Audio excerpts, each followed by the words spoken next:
Welcome to the Minimalist Educator Podcast, a podcast about paring down to refocus on the purpose and priorities in our roles, with co-hosts and co-authors of the Minimalist Teacher Book, Tammy Musiowski-Borneman and Christine Arnold. In today's episode, we welcome back to the podcast Nicole Dissinger. Our conversation today is around brand new teachers. Nicole Dissinger is a mentor teacher, professional learning facilitator, and curriculum developer. She has experience teaching and learning globally for 15 years. Nicole holds a Bachelor of Science in Elementary Education with an emphasis in psychology and a master's degree in early childhood education with an endorsement in bilingual multicultural education. She has experience with a range of curriculums from multi-age state standards and the International Baccalaureate Primary Years program.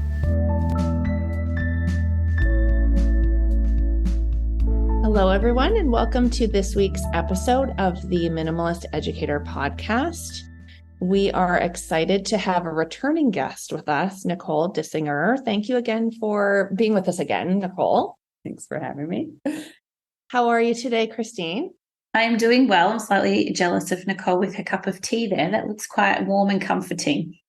How are you guys going? Good. Yeah, going good. It's the season for tea, so yeah, that's it. Gotta embrace it. Warm drinks and lots of darkness for sure. Yeah. So we're going to have a chat today, Nicole, about working with new teachers and build on some of your experience in that area. Yeah, so I've recently started mentoring some first-year teachers through an organization here in Arizona, and they're a range from special ed to middle school, elementary. Their range of, first career versus second or third career teachers. So there's quite a big range of where they're coming from and what their story is and how they got there. Yeah, very interesting stuff. I was very briefly working with a university and went to visit a lot of education students while they were out at schools doing their practical units. And I have to say, sometimes I would get a little bit scared about, they'd be teaching one lesson a day or two lessons a day, but the amount of time that they were putting into one or two lessons a day, I was like, well, this is not going to be sustainable for you, So do you come across that sort of thing with first year teachers as well? Yeah, I think it's more, maybe less of like the amount of time spent on one lesson, but more just the I have this really great activity, but it doesn't actually address the objective that they're trying to meet in that moment. Right. So there still is a lot of focus on making a really great activity or lesson, which, is important to a certain extent. But I think it's more of does the activity and lesson actually address the objective that they're supposed to be meeting at that point? And there's still a little bit of a disconnect there with a lot of new teachers, which I also can understand because, you're thinking about how do you design a lesson? How is it going to be engaging? What's going to be exciting about it? Are the kids going to respond, especially if you're teaching a whole group, right? And then on top of that, is it going to be fun for me as the teacher? Rather than, as you become more experienced, you realize, I can just do this really short, quick thing that addresses the objective, and then they can go on and practice by themselves or in a small group or however else you decide to do it. But there's a lot less of all that fluff and Pinteresty stuff, as you learn how to teach and what's actually important and how to address those objectives that you're required to teach.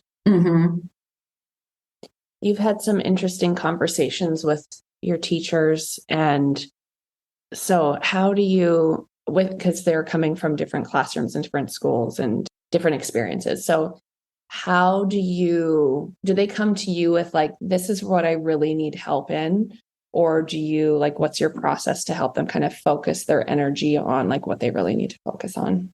It's a good question. It kind of depends. Each one's a little bit different. At the beginning, the nice thing about this organization that I'm working with, my role as a mentor is purely a support role. Mhm. So I don't have to do any sort of evaluating.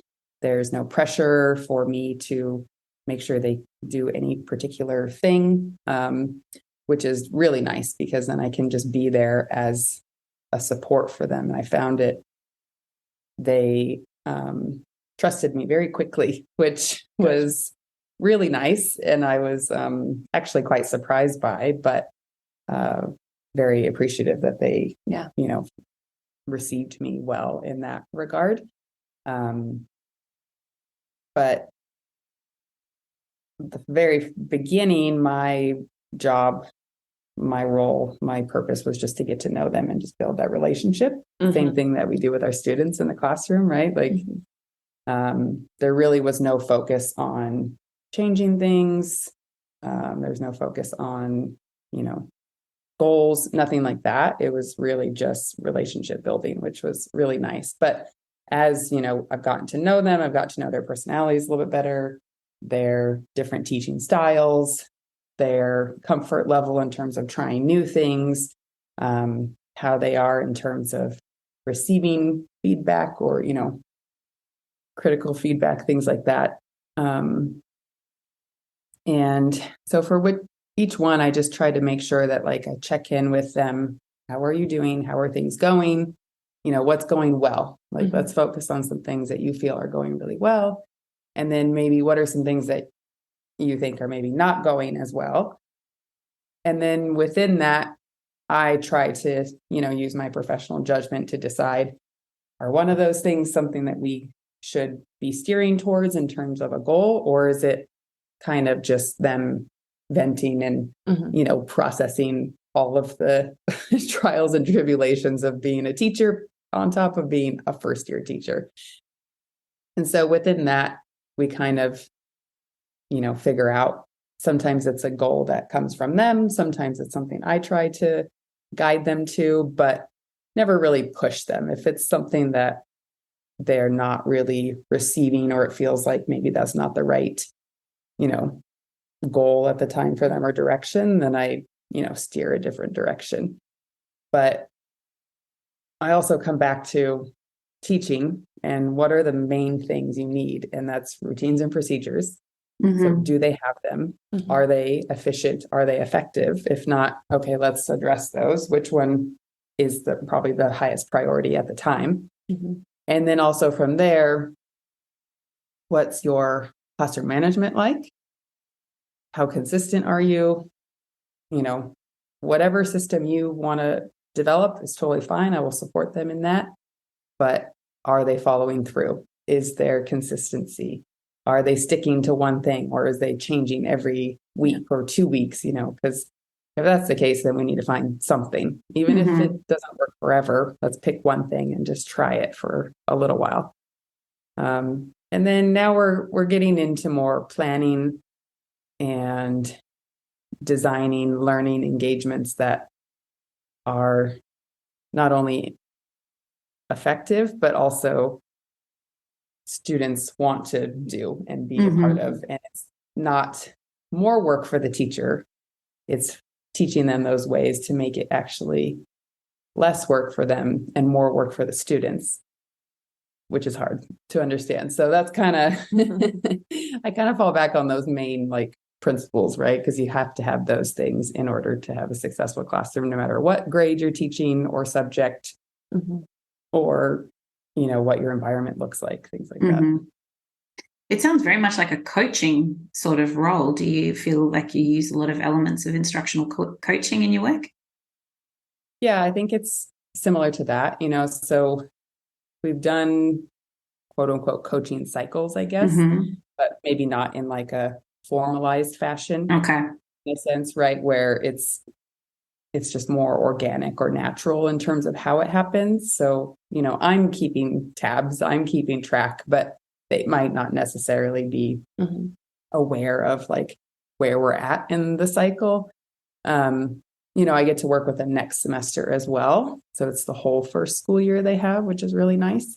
So I think next semester I'll be more explicit with them about things in terms of like why we're analyzing this evidence, based on a lesson that you taught, or what part of this, goal are we now in, and how do we move on to the next stage, that type of thing. But I think just for getting them started, they don't really need any other information in their brain, because they already have like learning their new school, learning their team, learning their grade, learning all the new programs they have to teach. Plus, we have all these new requirements of science of reading. So if that's on your, to-do list, that's also something as well. So there's just lots of things. Plus, they're just trying to, manage and maintain their immune system, which right, we know the first few years it takes a toll. It sure does. Are you finding that these new teachers have ways to, or strategies, I guess, tools, whatever, to help them focus their attention, like coming from a program and then coming into teaching? Like, do you feel like they have they're somewhat equipped with like a way to navigate all the stuff? Or, and I guess that could be individual, but is there like even somebody that stands out like, yes, this person definitely has these skills already, and this one you can, Yeah, I think one teacher that I'm mentoring, she definitely is able to navigate her classroom environment quite well, in terms of like, I think she feels fairly confident in herself in how she's going about. Does that mean she's doing everything, to the best that it could be? Probably not, but who is in their first year teaching, right? Like, so many things we've learned that I look back and I'm like, what was I doing? Why did I do that? But that's also, I think, just part of it. Like, it's just part of this like process and journey of being a teacher. And, you find whatever ideas you can, and you think that makes sense to you, and you try them and you give them a go. And then as you develop your skills and yourself as a, person, then you learn what works for you and what doesn't. And yeah, but I feel like she's able to, like navigate her classroom environment quite confidently. She's also able to navigate the professional setting quite confidently, and really very adult, like very professionally, which is quite impressive to me. She has to deal with paraprofessionals on a regular basis, and she has to deal with admin on a regular basis, and she has to, she has lots of other people who come in and out of her classroom, and she's able to manage all of these relationships.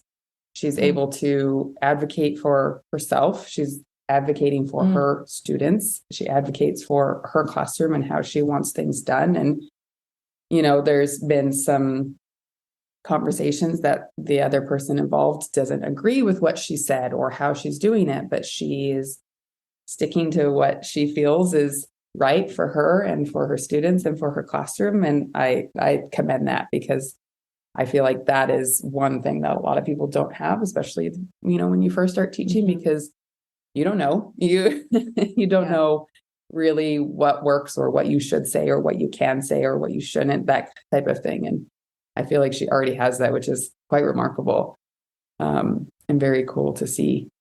I think the other ones, in terms of skills that they have, I think overall they're navigating the curriculum as well as they can. I think they don't necessarily understand their curriculum, right? They're just going through the standards or whatever program their school has for them, rather than, making those connections that you do as you get more fluent with what you're teaching and the grade you're teaching and the content you're teaching. But to me, that's kind of a skill that you do have to learn as you go. It's not something that you necessarily just have right away. Some people have like a little bit more awareness of it. Yeah. But I think overall, they're doing pretty great juggling all of the different things that they're having to manage. And also trying to just like enjoy being a teacher, because that's what they just finished 4 years of university to do. And so they're excited about it. But then you just also have the realities of what that job entails. Absolutely, for sure. And we know that across the world, a huge percentage of teachers leave within the first 5 years of getting into the profession. That's not just in some countries, that's all around the world. We have this mass exodus in the first few years. So knowing the people that you're working with now, what sorts of things do you think could help our new teachers to stick around for a bit longer and stay in the profession? Or what are the obstacles that are you seeing that might stop people from staying?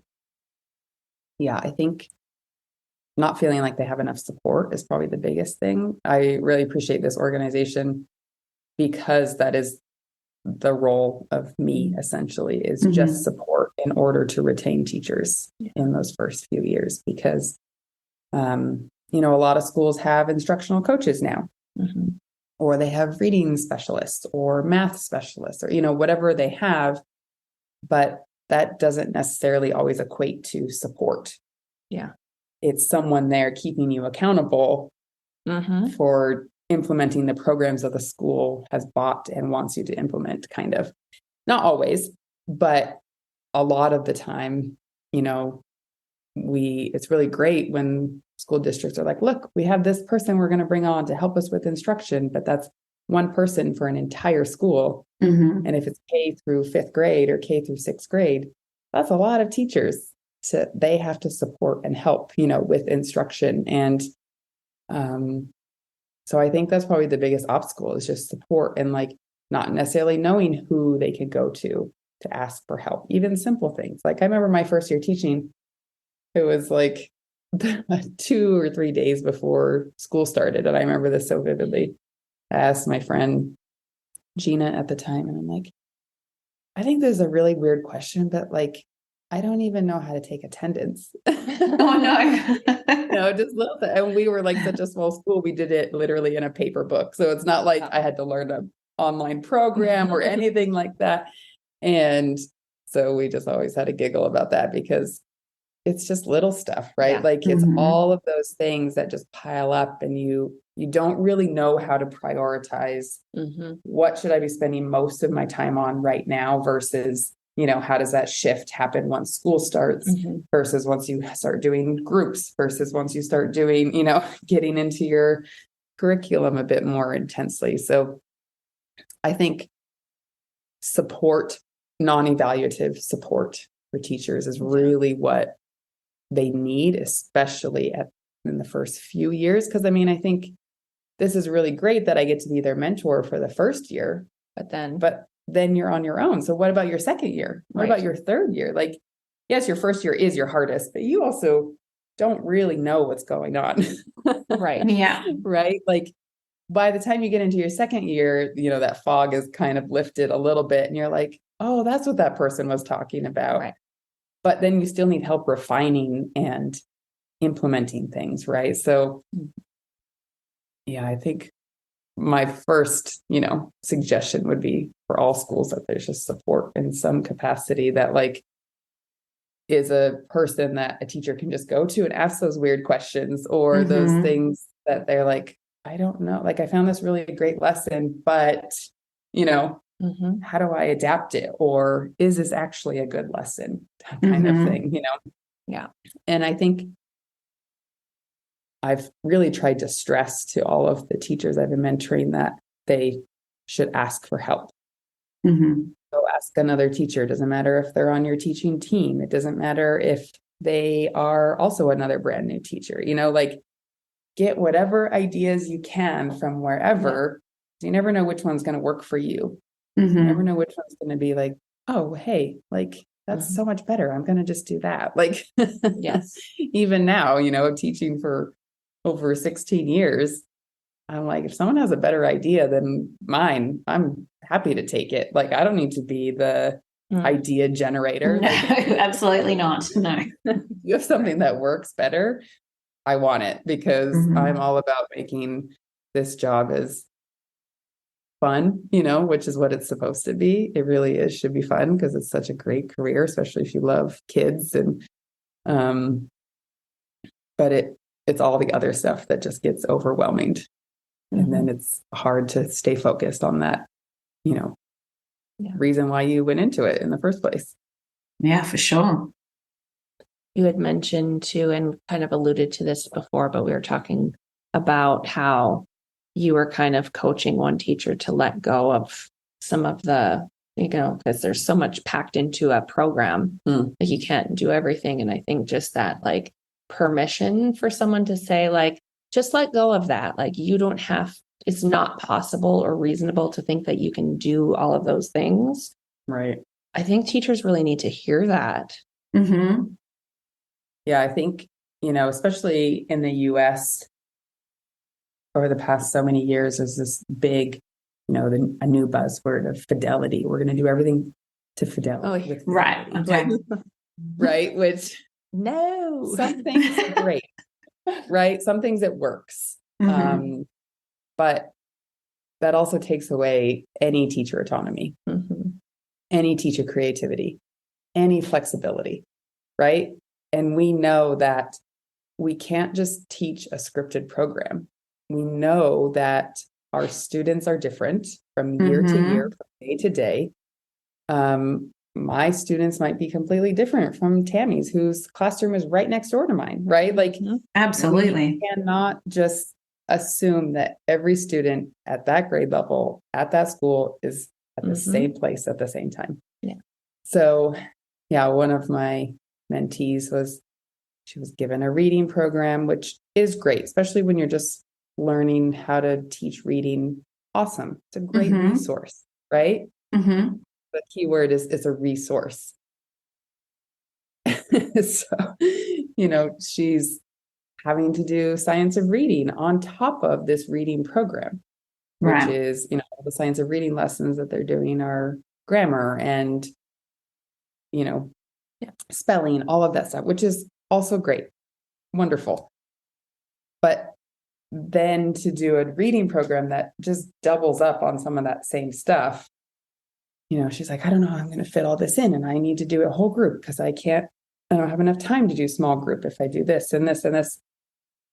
And I kind of just told her, well, let's look at one of the lessons. Let's go through and look at all the parts and what is it covering? And is that something you're already doing in another setting, another context? Or is that something that you should piece in because it's not covered somewhere else? And so basically we read through it and I'm like, well, this little chunk over here is really all you need to teach because everything else is already covering in some other capacity. And she was really, I could tell she was really hesitant about that and kind of like, I don't know if I trust your advice right now, which is okay. I always tell them I'm happy for you to question me or, not take my feedback. Like I think that's good if they don't, because then they're starting to think for themselves and like really analyze what's, coming at them. But she's like, I just don't know. My instructional coach said, blah, blah, blah, And so I just looked at her and I said, I don't really think I need to do this. I said, but I'm going to give you permission to not teach this entire lesson and just teach the part that you think is going to be most beneficial to your students. And she just kind of looked at me like, oh my gosh. Like, and you could just see this like relief of like, wow. Oh, wow. And I think I've had a similar experience with other ones where I've just said like, yeah, look, your principal said they're already coming to you at a deficit. So whatever you do is great. I'm like, there's your ticket right there. Like you don't have to teach this program every single day at the pace that it's telling you to, because you're already way ahead of where they are anyways. I'm like, so that's your permission. That is your permission to slow down if you need to. That's your permission to do a lesson over again if they didn't get it because it was too hard, so it's just been interesting to have those conversations that they're looking for that like validation or that quote unquote permission to not do everything. Mm-hmm. Yeah. Wow. That's a good message, I think, for all of us, really. Mm-hmm. Nicole, I feel time always runs away from us, doesn't it, Tammy? But I feel like we should ask you for a pair down pointer if you can. I'm sure there are so many things that you could advise for our new teachers, but do you have a pair down pointer you can think of today? That's a good question. I think, and I say this to myself as well, like, and Tammy and I've talked about it before. I think we've talked about it, like, just keep it simple. Like, it doesn't have to be fancy. It doesn't have to be over the top. It can be as simple as like reading a story to your students and having a discussion. It can be as simple as putting a box of books in the middle of the room and having them find facts in them and then sharing them with each other. You know, like, it just doesn't have to be complex. It doesn't have to be showy. It doesn't have to be this big ordeal to be effective learning experiences. And if it meets your objective, then perfect. Yeah. Right? Like, we don't have to make it this big thing when it doesn't need to be. Yes. Yes. Another good reminder for us. Yeah. Thank you so much, Nicole, for being with us again. Thanks for having me. Today's episode was brought to you by Plan Z Professional Learning Services, forward-thinking educator support. Find out more at planzplservices.com. Be sure to join Tammy and Christine and guests for more episodes of the Minimalist Educator Podcast. They would love to hear about your journey with minimalism. Connect with them at PlanZPLS on Twitter or Instagram. The music for the podcast has been written and performed by Gaia Moretti.